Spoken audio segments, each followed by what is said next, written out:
Sean bienvenidos, le damos una cordial bienvenida a esta nueva sesión de la hora de la jornada preventiva tributaria, una jornada que hemos iniciado desde el mes de abril con el objetivo de prepararnos para la declaración del IR anual. Sabemos que la declaración no es el hecho de digitar los números ahí, en qué reloj voy a ubicar tal número, más que eso es un proceso. Y es lo que estamos haciendo desde el mes de abril, abordando diferentes temas y sobre todo, Lester, a tener profesionales de la talla como la tuya, de tu calibre, personas que son apasionados por el tema de impuestos, pero que también en el día a día lo practican, porque eso es lo interesante. O sea, los problemas contables son comunes en las empresas. Ok, ¿cómo lo resolvió el colega Lester, cómo lo resolvió el colega Henry, cómo lo resolvió el colega Edwin? Y esa retroalimentación es la que nos permite al final poder ir avanzando en nuestro profesionalismo. Y el día de hoy vamos a estar abordando un tema que hace poco nos tiene un poquito nerviosos. Unos poquito nerviosos porque cuando no hay mucha información sobre determinado tema, pues hay ansiedad. Y vamos a iniciar esta sesión, la primera de la segunda parte, ¿verdad, Lester?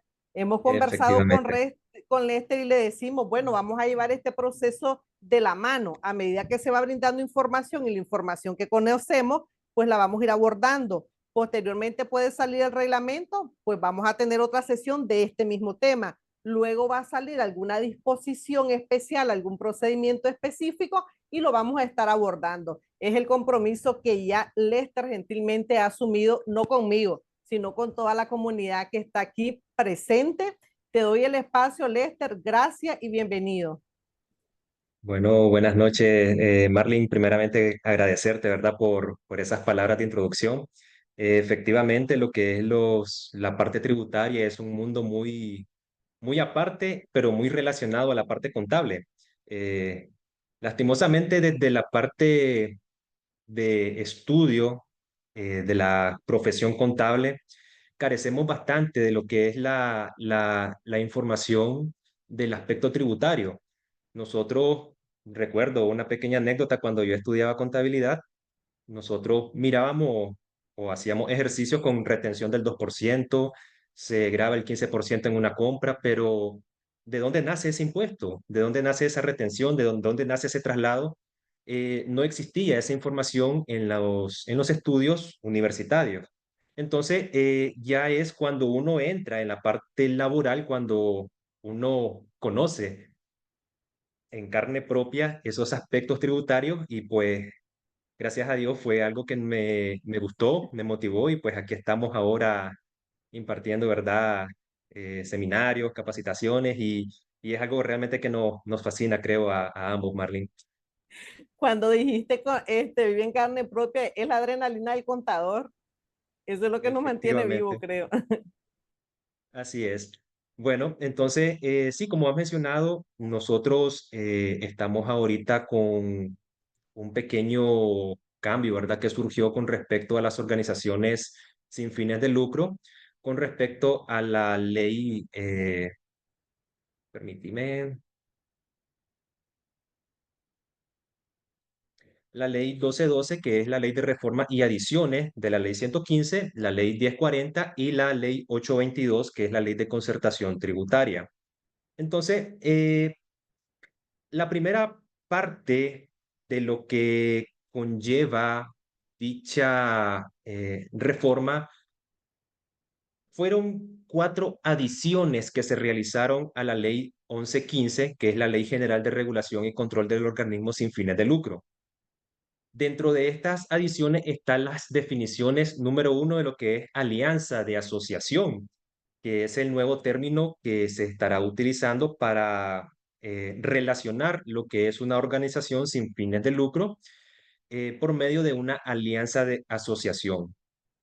Anteriormente, nosotros conocíamos como organismo sin fines de lucro aquella persona jurídica no lucrativa cuyo fin es de índole humanitario, religioso, cultural, educativo, social o fraternal o para la realización de otros tipos de acciones altruistas que generalmente se financian con ayudas y donaciones. Este era el concepto básico que teníamos como un organismo sin fin de lucro. Ahora, con lo que se adiciona en el artículo 4 como definición alianza de asociación, es un acuerdo de colaboración entre los organismos sin fines de lucro y las entidades del Estado. Es decir, ahora va a existir una alianza asociada al organismo sin fin de lucro y a una entidad del Estado bajo la cual se va a ejecutar algún programa o proyecto conforme a los proyectos, perdón, a los objetivos y los fines contenidos en el acta constitutiva de la organización sin fines de lucro. Me gustaría saber si hasta ese momento tenemos alguna inquietud. Hasta el momento los colegas están solo escuchando, Lester. Luego dice que tienen la Perfecto, batería de preguntas para realizarte. perfecto. Entonces, esa es la primera definición que agrega o adiciona a la ley 115, la ley, ¿verdad? 1112, que es la que estamos analizando.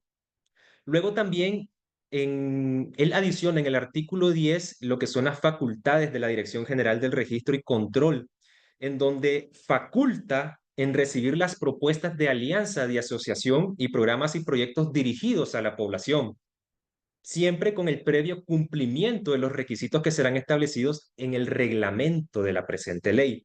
Y esto es muy importante mencionarlo porque nosotros todavía no tenemos el reglamento de esta ley de adición y reformas. Entonces, estamos esperando el cómo se va a ejecutar, porque recordemos que la ley nos dice qué y el reglamento nos dice cómo se procede. Entonces, estaríamos a la espera de la publicación del reglamento a dicha ley para poder analizar un poco más y ver cuál va a ser los procedimientos que se van a llevar a cabo para las alianzas de asociación, las inscripciones, las propuestas de alianza y los demás documentos que se van a presentar para inscribir.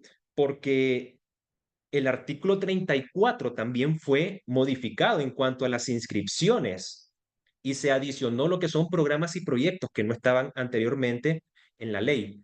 Y nos indica que en el caso de los programas y proyectos con entidades del Estado, la alianza de asociación estará relacionada siempre, sí o sí, a la entidad del Estado.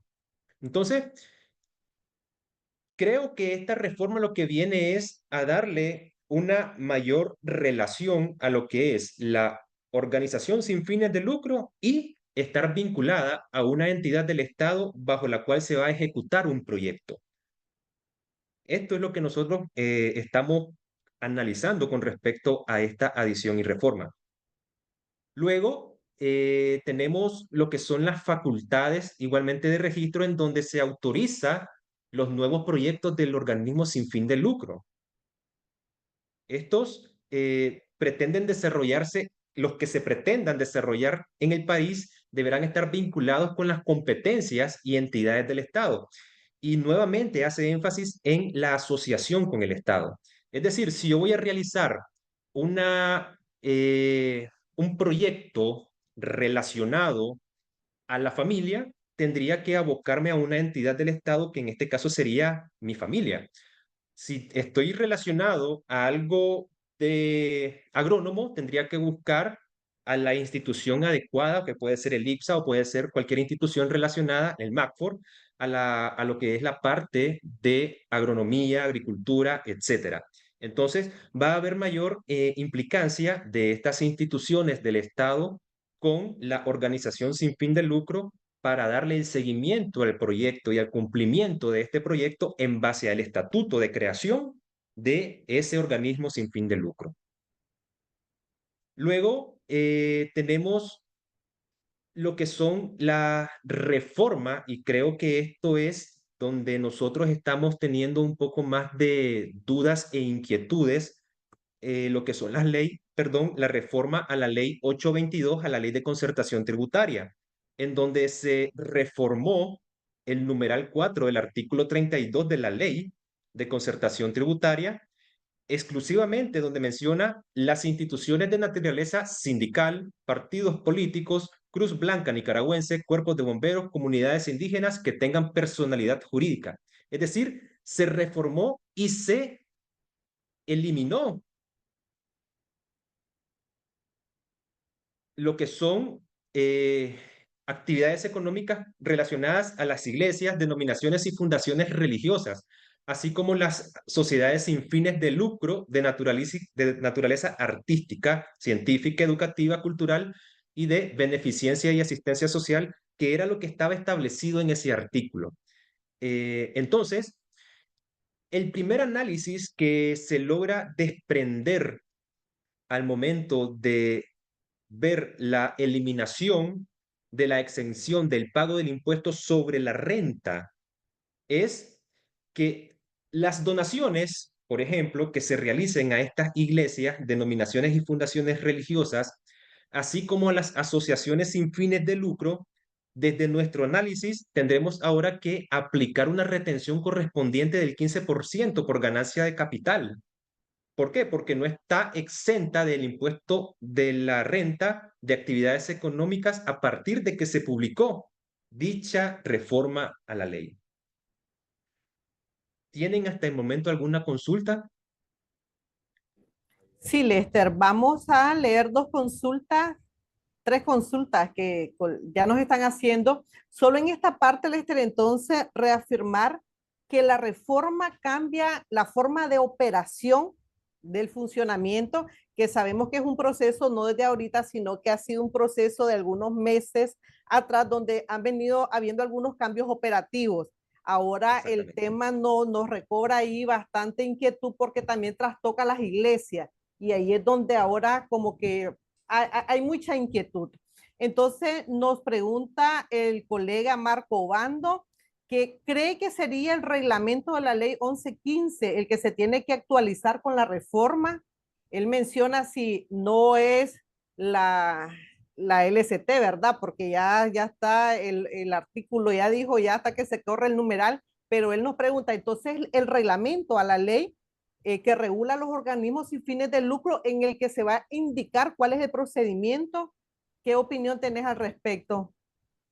Ok, cabe mencionar de que esta reformas y adiciones fue por medio de una ley, es decir, la ley 1212 que se aprobó el 20 de agosto del 2024.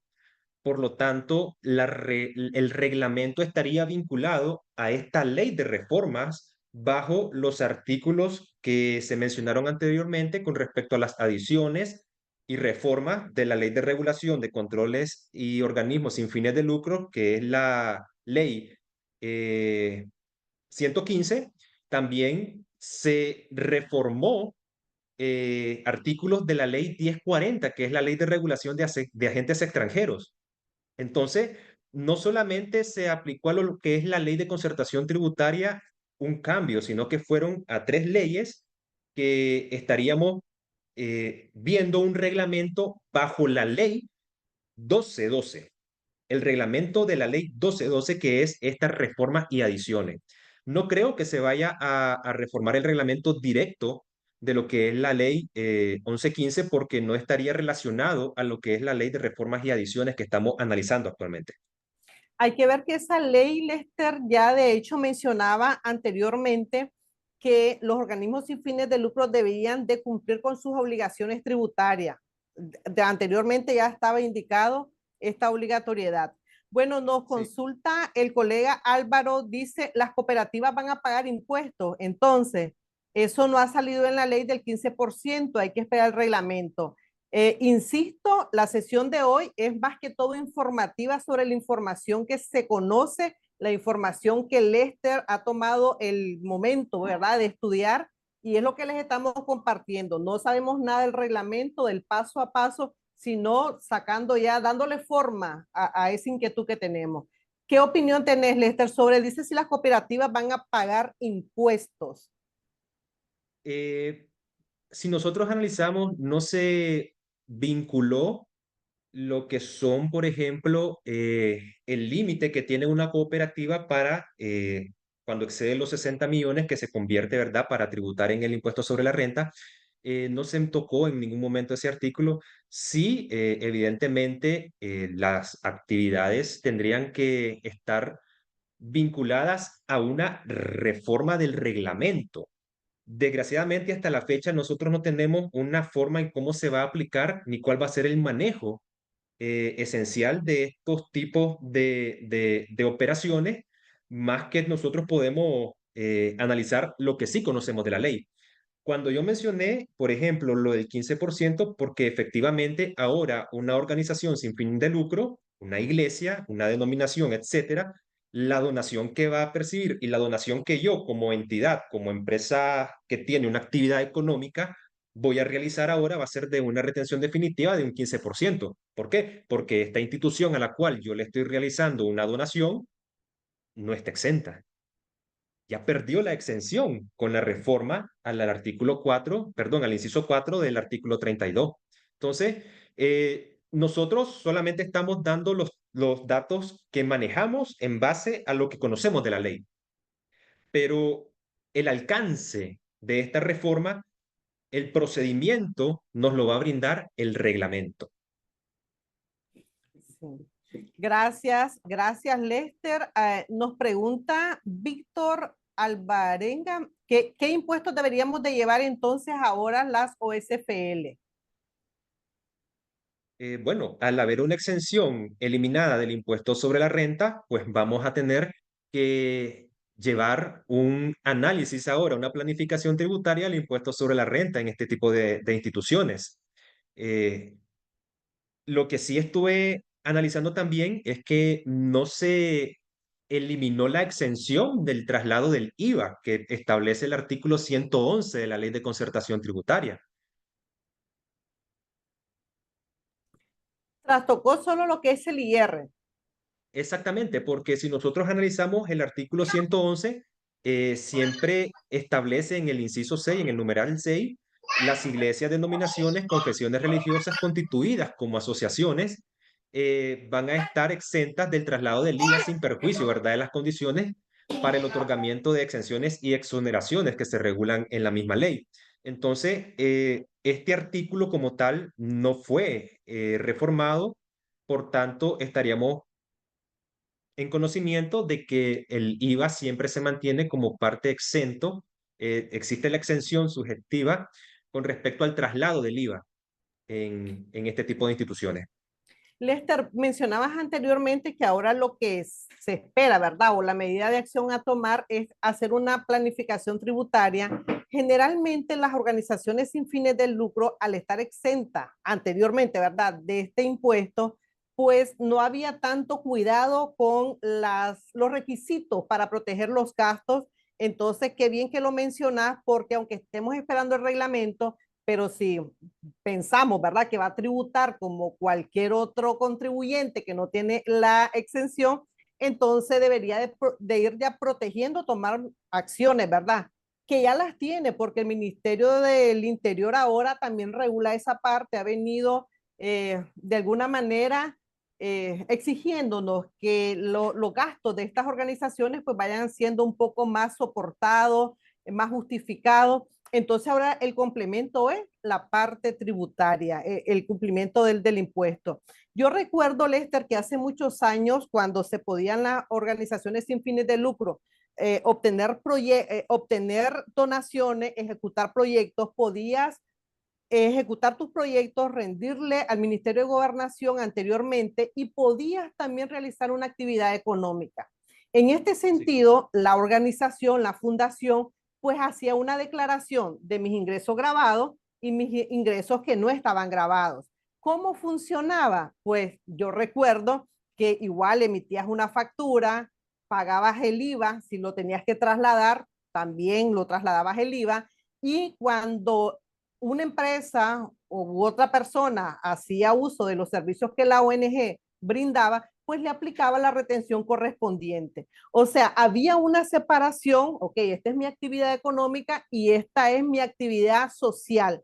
Sí había ese funcionamiento, luego ya se eliminó y al parecer, pues ahora, al parecer podría funcionar de esa manera.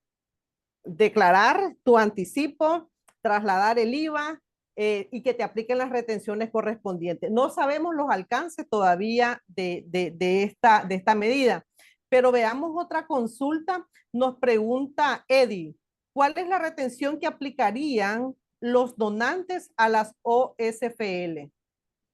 ¿Cuál es la retención que aplicarían los donantes a las OSFL?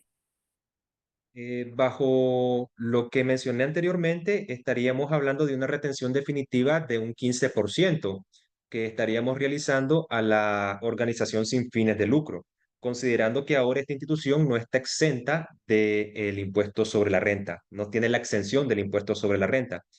Y con respecto a lo que mencionaba, sí es muy interesante porque anteriormente, si la denominación, la organización sin fin de lucro, la fundación, etcétera, tenía una actividad económica en donde entraba en competencia en el mercado, sí efectivamente tenía que declarar eso como una renta de actividad económica. Por ende, creo que sí existía dentro de este tipo de organizaciones una planificación y un conocimiento, evidentemente, de la parte fiscal, de la parte tributaria. Pero ahora se necesita una mejor planificación considerando que está en juego un pago de impuestos con respecto a sus ingresos que obtenga, no solamente por una actividad económica, sino por todos sus ingresos conglobados. Entonces, Y aquí, sí. Y aquí es lo interesante, la pregunta también de Marco Obando, dice, ¿sería una autorretención de forma solidaria que se aplicaría a las organizaciones religiosas por las ofrendas, diezmos, según la ley 822? Ah, como bien mencionas, el ejemplo que yo exponía anteriormente era cuando haces una actividad económica, obviamente hay una determinación del precio de lo que vendes o de la consultoría, bien o servicio, y estás persiguiendo una ganancia. O sea, el pago de impuestos iba a recaer sobre esa base imponible y quedaba chance, o sea, había de dónde pagar. Pero en este caso, como no, la inquietud de Marco Bando dice, ok, entonces vamos a tributar sobre las ofrendas, los diezmos, la venta que hagamos allá afuera, bazares, alguna ofrenda especial. ¿Qué le puedes decir a esta inquietud del colega Marco Bando? sí, efectivamente, estas instituciones religiosas, a partir de la eliminación de esta exención, estarían considerando todo lo que son donaciones, ofrendas, diezmos y obviamente sus actividades que realice como tal, se estarían considerando como sujetos a un impuesto sobre la renta. Por tanto, estarían sujetos a un pago mínimo, estarían sujetos a ir planificando su IR anual. Por tanto, sí, estarían considerando estos ingresos como parte de ser sujetos al IR sobre la renta. Ahora bien, no se realiza una autorretención, porque recordemos que ahora, como actividad económica, ellos van a tener las ofrendas y los diezmos. Por tanto, en teoría, deberían ahora de realizar una declaración de impuesto mensual en donde van a ingresar a registrar y declarar todos estos diezmos, ofrendas que reciban. Cuando yo menciono la retención del 15% definitivo es para aquella empresa donante, porque recordemos que ahora estoy donando a una institución, a una institución que está, que no tiene la exención del impuesto sobre la renta. Y la ley me mandata que si yo realizo una donación a una empresa, a otra empresa, yo tengo que hacer una retención definitiva. En este caso, pues es un 15%. Sí, también Víctor nos pregunta, ¿quiere decir que los diezmos, ofrenda y todo lo que sea ingreso debería aplicarse la retención, dice el 15%? Aquí hay que también aclarar, Lester, que siempre, ¿verdad? Esperando qué es lo que va a definir el reglamento como esa base gravable. Porque si al final yo como iglesia del Dios viviente, del Dios es amor, mis ingresos son las ofrendas, los diezmos, recibo donaciones que me da algún buen samaritano, ese sería mi ingreso. O sea, yo me dedico a eso, porque yo no Así hago es. ninguna otra actividad. Entonces acá ya no sería una renta de capital, sino sería mi actividad económica. Entonces ahí Exactamente. también tendríamos que ver cuál sería la tasa a aplicar, la alícuota que se le debería de aplicar en la retención. Así es. Efectivamente, la actividad, como usted lo mencionó ahorita, la actividad económica es su ingreso por donación, su ingreso por diezmo, su ingreso por ofrenda, su ingreso por alguna actividad que realizó para financiarse. Entonces, esa es su actividad económica como tal y va a tener que tributar bajo ella. Pero la retención definitiva no aplica para ella como autorretención, porque no es ella la que se está autodonando. Ella recibe una donación de una empresa, esta empresa es la que va a realizar la retención definitiva. Cuando estamos hablando de una entidad jurídica la que realiza donación. Pero si yo, Lester Lorente, llego a la iglesia y yo hago una donación de 100 Córdoba, no tengo que aplicar ninguna retención. La iglesia ahora va a tributar por esos 100 Córdobas que yo le estoy donando, que yo le estoy ofrendando en ese momento. Gracias. Mario Jaime nos menciona, dice, el tema de las ofrendas, diezmo, ¿serán grabados? ¿Cuál sería el mecanismo de cálculo? ¿Cuál será el porcentaje aplicable? Mecanismo de presentación ante la administración tributaria. Saludos cordiales. Mario, ese tema lo vamos a estar abordando en el segundo episodio de este contenido que hemos iniciado, el proceso de la reforma. Ahorita estamos intercambiando generalidades, pero vamos a hacer una segunda sesión con nuestro colega Lester, donde vamos a decir, ok, ahora ya contamos con la disposición y va a funcionar de esta y esta manera. Dice Víctor, ¿y cómo se aplica si te dan donaciones en especies? Bueno, como mencionamos, ¿verdad? Estaríamos anuentes a lo que indique el procedimiento establecido en el reglamento. Nosotros estamos a espera de que se publique para poder analizarlo más a profundidad, porque estaría en el entendido de que si reforman y están eliminando una exención y van a realizar o a permitir que este tipo de instituciones tribute, declare impuestos, ellos deben de establecer si va a ser bajo un mecanismo como una institución de actividad económica o se estará rigiendo siempre ante el Ministerio del Interior ahora, este tipo de declaraciones. Entonces, eso es muy importante esperar, ¿verdad? Cómo van a ser los procedimientos establecidos en el reglamento. Ahí lo que nos vamos a comprometer, Lester, abusando de tu disposición, es a hacer una guía, porque sabemos que las iglesias actúan o rinden informes de una manera simplificada y este tema tributario pues es un poco desconocido. Sé que algunos colegas colaboramos con algunas iglesias y de alguna manera ya estamos relacionados, pero cuando salga el procedimiento vamos a hacer un proceso de ok, esto se va a hacer de esta manera y de esta manera, para aportar, digamos, al resto de la comunidad Exacto. religiosa. Nos menciona Exactamente. Jaime, Solo ¿sí? agregar algo, discúlpame, porque también estamos bajo en el entendido de que hay varios aspectos tributarios que no están relacionados a esta simple reforma, como por ejemplo es activos se van a depreciar, van a manifestarse una depreciación de activos, bajo qué parámetros se van a depreciar. Si yo realizo una donación de un activo, este activo, ¿en qué periodo, cómo se va a depreciar? Ya, la ley establece cómo se aplica una depreciación para una empresa que realiza una actividad económica, pero una institución sin fin de lucro estaríamos a espera de lo que indique el reglamento en ver qué implicaciones tiene el que esté sujeto ahora a un impuesto sobre la renta, porque yo me tendría que reconocer ahora una depreciación para poder disminuir mi base gravable del impuesto sobre la renta. Entonces, hay varios aspectos ahora que estaríamos relacionando a una posible, pues, a una reforma o a una presentación del reglamento, perdón, de la ley 1212.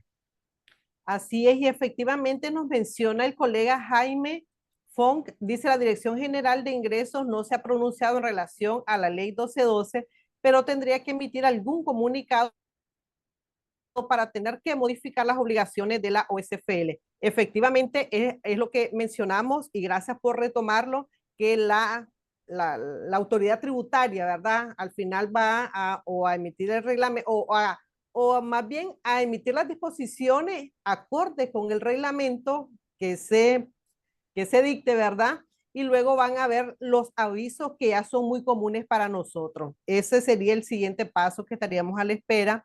Nos dice Carlos Sandino, las ofrendas o diezmos son efectivos que reciben las iglesias por sus rentas de trabajo y esos ingresos no son derivados de resultados de actividades económicas, es decir, que no queda claro por qué una iglesia debe pagar, bien confuso este punto. Bueno, aquí también habría que aclarar al colega Carlos que también las iglesias, si tienen personal contratado, pues tributan con las rentas del trabajo como cualquier otro contribuyente, porque el permiso, el regalo que tenían las OSFL era de actividades económicas, más no de las rentas de trabajo de su personal. Entonces aquí nos estamos refiriendo a dos tipos de renta. ¿Algún Exactamente. comentario, Lester? No, no, efectivamente. Yo creo que él está relacionando que reciben las iglesias por sus rentas de trabajo, es decir, tal vez el ofrendante lo realiza por medio de sus ingresos laborales. Es lo que yo logro percibir más o menos de lo que establece él acá. Y esos ingresos no son derivados de resultados de actividad económica.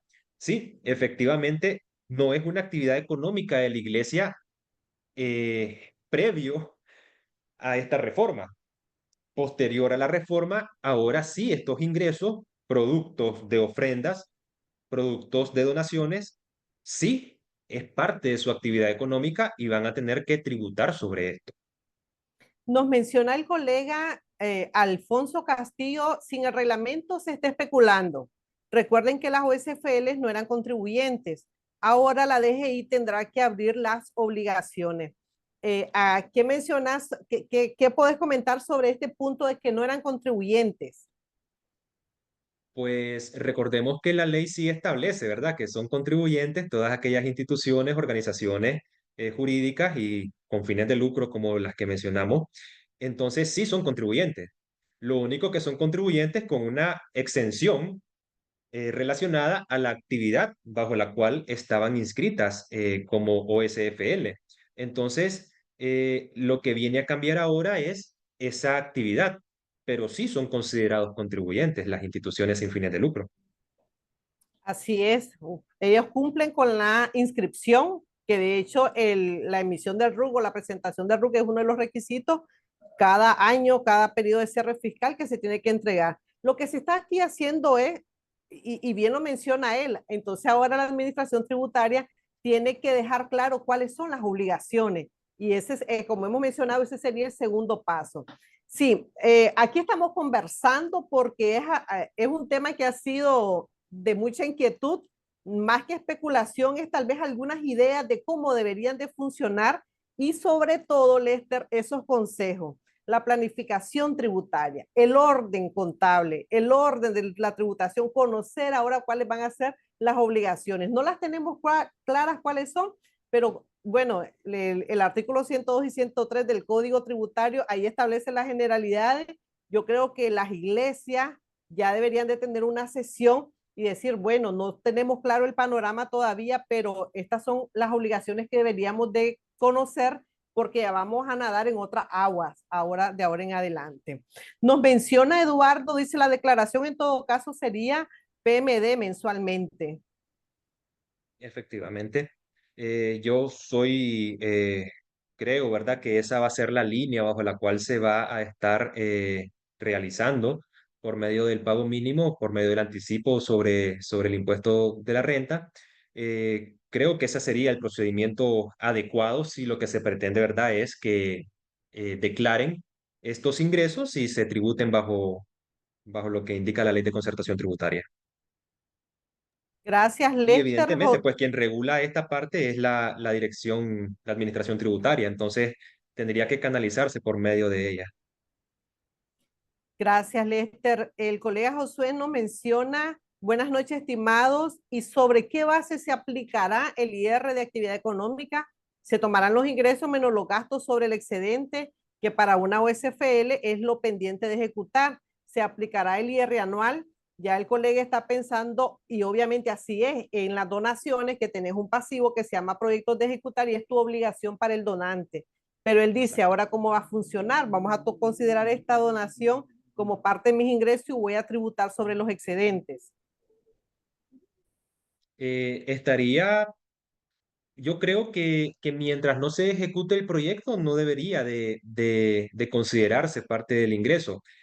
Tendríamos que esperar realmente lo que es el reglamento para que nos indique cuál va a ser ese tipo de procedimiento.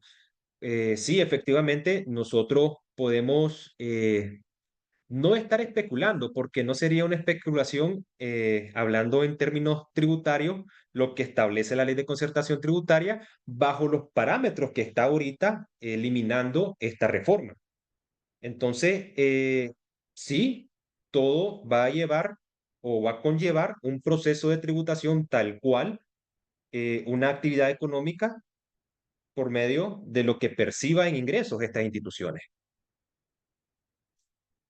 Gracias, Lester. Nos menciona, Álvaro dice, ante el Ministerio del Interior, dice, ya presentamos depreciación conforme a la 822. Si tal vez Lester lo que hacía referencia es que si bien es cierto, se presenta un detalle de los activos al Ministerio del Interior, donde hay una tabla, ¿verdad?, sobre la fecha de adquisición y la depreciación que es del periodo y la acumulada. Si bien es cierto, se presenta esa información para efectos de rendición de informe. Aquí lo estamos viendo ahora, dice Lester, ok, entonces ese gasto de depreciación va a ser o no va a ser deducible. Bueno, vamos a suponer que entraría en la lista del artículo 39 de la LST y que muy posiblemente va a ser considerado, ¿verdad? Entonces, pero dice Lester, pero ¿qué pasa cuando hay un bien que ya no lo estoy adquiriendo yo, sino que me lo están donando? ¿Cómo va a ser considerado si voy a comenzar a depreciarlo o no? Bueno, la colega María Lubí Osorio dice, gracias, licenciado Lester, por su aporte y aclaración. Y sí tendríamos que esperar el reglamento. Le agradezco todos estos cambios que se vienen y agradecemos de antemano su compromiso. El compromiso es que vamos a tener una segunda y si es posible una tercera sesión donde vamos a estar especificando, aclarando, llevando de la mano a todos aquellos colegas que están a cargo de alguna entidad religiosa y que hay pasillos, ¿verdad? Vamos a estar, nos comprometemos aquí públicamente a llevar a cabo esas dos sesiones, una o dos sesiones más cuando ya contemos con el reglamento y cualquier otra disposición o aviso que se emita. Alonso Castillo dice, los fondos del extranjero no tienen retención. Los fondos extranjeros no tienen retención. No Okay. sé. En ese punto, las donaciones que perciban estas instituciones, evidentemente la empresa o la institución del exterior que esté realizando la donación no va a realizar una retención definitiva, sino que la institución local nicaragüense, la asociación, estaría tributando bajo esa donación en dependencia del proyecto que vaya a ejecutar y cómo lo vaya a ejecutar. Eso todavía tampoco nos queda claro, cuál va a ser o cómo va a ser el proceso de culminar dicho proyecto y cómo se va a reconocer si el ingreso o la ejecución o el remanente, el sobrante de lo ejecutado va a considerarse como parte de los ingresos de estas instituciones para tributar. Entonces, esa parte sí estaría, creo, debería estar fundamentada en el reglamento para poder nosotros tomar una mejor perspectiva. Pero sí, efectivamente, la donación como tal no viene con una retención del exterior. No viene. Sí, habría que ver también, como mencionas, la espera que obviamente va a ser necesario, porque en los procesos de transición que hubieron con otros tipos de organizaciones sin fines de lucro, el mismo Ministerio de Orientación, incluso de qué cuenta contable crear para decir, ok, estos proyectos que tenés en ejecución, vas a clasificarlos contablemente de esta manera en tu parte de capital y van a cumplir y los vas a ejecutar de determinada manera durante un periodo de transición. O sea, este corte lo vas a llevar de esta manera y luego lo vas a registrar de esta manera. Entonces, yo creería que el comportamiento o la directriz vendría por ese sentido también. Se deben de estar estudiando cuál va a ser la mejor manera de hacer este proceso de transición, porque estamos claros que una donación tiene un compromiso con el donante. Yo recibo una donación de $10,000 para ejecutarlo en determinadas partidas presupuestarias. En esas partidas presupuestarias no viene un rubro que se llame pago de impuestos, porque no estaba considerado en el momento que se firmó el convenio. Entonces podría ser que haya un proceso de transición para este manejo de los fondos. Nos menciona Kai, dice, buenas noches, el diezmo que se le entregan al pastor seguirán sin ser afectados sobre el impuesto. Bueno, ya hemos abordado el tema, habría que esperar y bajo la lógica de que si ahora los diezmos, las ofrendas especiales van a ser considerados como renta y habría que declarar. Dice que Carlos Sandino nos menciona, dice, hay que recordar que las declaraciones anuales que se incluyen en la depreciación del periodo como primer paso se declara conjuntamente con la declaración de la DGI adjunta a lo que se informa el Ministerio del Interior. Obviamente que la DGI le pone el ojo a la depreciación. Así es, Carlos, gracias por su comentario. Eduardo nos menciona, creo que ahora las OSFL se tienen que inscribir en el registro mercantil, ya que pasamos a un régimen general, por tanto la inscripción aplicaría. Aquí ya estamos extendiendo un poquito más la mente y dice el colega, yo creo que también va a dar el siguiente paso al registro mercantil, porque a veces hay esa confusión también del régimen general con registro mercantil, pero ahí habría que esperar. Registrarnos Dice como el colega, comerciantes. sí, sí, porque allá no estamos pasando a otro ámbito también. Dice el colega con iniciales MAAG, es importante denotar que el numeral 6 del artículo 32 de la LST y relacionarla con la alianza de asociación para efectos de la RAE, en lo que corresponde a programas y proyectos. Sí, habría que ver esta parte de las asociaciones. Moisés nos menciona los activos que ya se registraron a gasto no deberían de depreciarse. A lo mejor las nuevas adquisiciones después de la reforma se podrá dar un tratamiento diferente y considerar por aplicar un método de depreciación. Podría ser, Lester. Podría ser. Es lo que mencionamos, que puede haber un corte de la situación financiera de las OSFL y decir, a partir de aquí, el tratamiento va a ser de esta manera. Ok, dice Denis Obando, ¿en qué días y horas se continuará con la presente jornada esa preventiva y los que por alguna razón no podamos estar en la sesión en vivo? Dice, ¿cómo podríamos ver la grabación? Bueno, aprovecho para él le respondimos que la próxima sesión, en los miércoles, Lester, tenemos cita. La cita es en la hora de la jornada preventiva tributaria, donde el colega Edwin Salmerón Samayoa está al frente y ahí apoya con... Edwin realmente disfruta este tiempo de jornada, al igual que yo, compartir, ¿verdad? Con estos temas tributarios. Entonces, seguimos todos los miércoles hasta finalizar el 2024. De hecho, aprovecho para anunciarles que el próximo miércoles vamos a tener al doctor Pablo Alvarado con un tema que es candente. Ya me imagino le está tomando nota, que tiene que ver con las retenciones al extranjero. Se le retiene a Facebook, se le retiene a Google, se le retiene los sistemas contables. Pues tenemos a Pablo en Nicaragua, él nos anda visitando y dijo, no puedo no participar de la jornada, ya lo tenemos programado para el próximo miércoles. Necesito que ese día sí me habiliten el micrófono. Vamos a hacer las pruebas antes, por eso ya te estamos diciendo con anticipación. Bueno, Perfecto. tus palabras, Lester, para despedirnos. Bueno, nos está informando Soporte que el tema es territorialidad reforzada del impuesto sobre la renta en Nicaragua, enfocado a las retenciones por las compras que realizamos, compra de bienes y servicios que realizamos en el extranjero. Siempre a las 6:30. Siempre a las 7:30, 7. Sí, porque algunos colegas todavía estaban en el proceso de trasladarse de sus centros de trabajo a sus hogares.